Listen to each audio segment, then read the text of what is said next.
Hey, what's happening, y'all? It's me coming back at you again with another vid. Now, before I start this video, I gotta make some points here, and it's some old points that needs to be rehashed. And it appears some people don't like the fact that I have to take a neutral stance in certain situations. Okay. Now, if you have a problem with that, then this ain't the channel for you to watch. I'm gonna just be real. I'm gonna keep it blunt. Okay. I have my favorite fighters, yes, but I'm not gonna blindly follow them when I feel that they're doing something that's wrong. I'm gonna call them out on it. I don't give a fuck if it's Deontay Wilder. I don't give a fuck if it's Andre Ward. I don't give a fuck if it's Evander Holyfield, my all-time great fighter. One of my all-time great favorite fighters, I should say. I don't give a fuck if it's Terrence Crawford, okay? If I feel they're doing something wrong, and I have to repeat myself, I'm gonna call it out and see things down the middle the way I see fit, okay?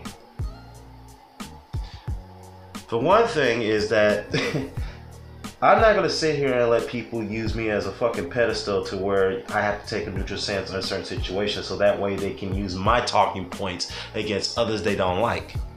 That's not going to happen. So you're not going to use me as a fucking scapegoat, okay? So once again, if you don't like the fact that I have to take a neutral stance on certain fighters, then this is not the fucking channel for you. So you just get the fuck off and don't watch my videos. Plain and simple, okay? Shit, okay? It seems like people got a problem with me going after Joshua. Some people got problems with me going after Povetkin. Now, as far as me going after Wilder, it has been, you know, mutual respect for those who likes Wilder. They haven't disrespected me, so I give them props and respect for that.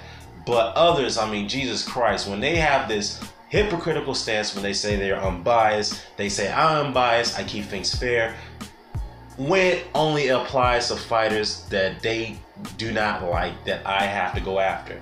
But when it comes to fighters that they like and they have an emotional connection to, that I attack, or I don't want to use the word attack, that's very, very harsh, that I criticize objectively, then I'm a problem. I'm the enemy. So, you know, I mean, it's a never-ending story. It's the way it is. You can't please everybody, so the only thing you can do is just be who you are and just stay true to your character. That's all it is. And that's how I've always been, and that's what my channel is all about. Okay? So let me get to the meat of this video here. Now, Eddie Hearn had came out a couple of days ago, and he gave an interview with Boxing News. Okay? He said a couple of things that struck out to me. Excuse me, that stuck out to me, I should say. And he pretty much said it was pretty much in his interview, he was saying it was very, very complicating in this situation between Povetkin and Wilder trying to get the Wilder fight done.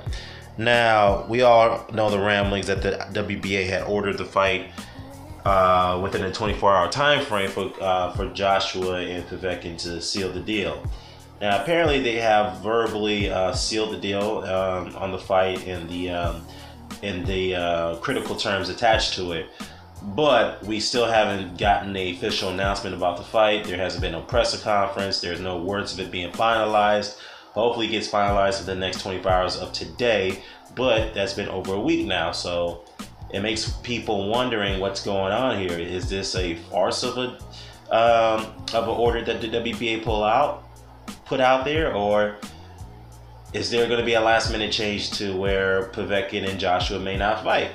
Now, these are legitimate questions here. Now, to me, I don't know. I want to believe that this is not a farce, but I don't know. To me, it just seems kind of weird that this has been over a week now since they issued the 24-hour deadline for Povetkin and Joshua to seal the deal, but they have sealed the preliminary terms of the deal, but they haven't finalized the entire deal. So that's where a lot of questions are being asked at this point, and legitimate questions that is, and this is where I raise some concerns. So hopefully, you know, they seal the deal by tomorrow or soon, because if they don't seal the deal by next week, then I'm going to definitely have some concerns about this, because this is not right. I mean, perhaps I should go back to my initial theory that Wilder and Povetkin may fight. Who knows? Who knows? But anyways, Eddie went on and said that, quote here, this is what he says. He says, look, I said to Joshua that you shouldn't be taking this Povetkin fight. Interesting. But because of the relationship between the WBA and the world of boxing, which is Povetkin's promoter, it was difficult for us to get out of the situation. I'm just paraphrasing right there. Also, we and the WBA got a strong relationship as well. Now, the WBA is a little bit torn here. They want Povetkin to get his mandatory shot. Also, they're very happy to have Joshua as the reigning champion. So, Gilberto Mendoza wants this fight to be made. Joshua thinks it's a very good fight for him to learn. So, he's going to go to fight Povetkin. So, it is madness to take this fight when you've got the potential of the Wilder fight. So, what can you do? You know, he's at the stage of his career now where he has stadium fights in front of 90,000 people, and he wants to take care of his mandatories. So, he's got a lot. So a lot of what he wants to do is based off what Vladimir has done in terms of his domination. So that's end quote there. Now, this is where I'm very confused about this quote here, because as I recall, this whole ordeal with this negotiation between Wilder and Joshua, my understanding and everybody's understanding when the news came out is that his team, including his father, had advised Anthony Joshua not to take the Wilder fight at this magnitude, at this moment.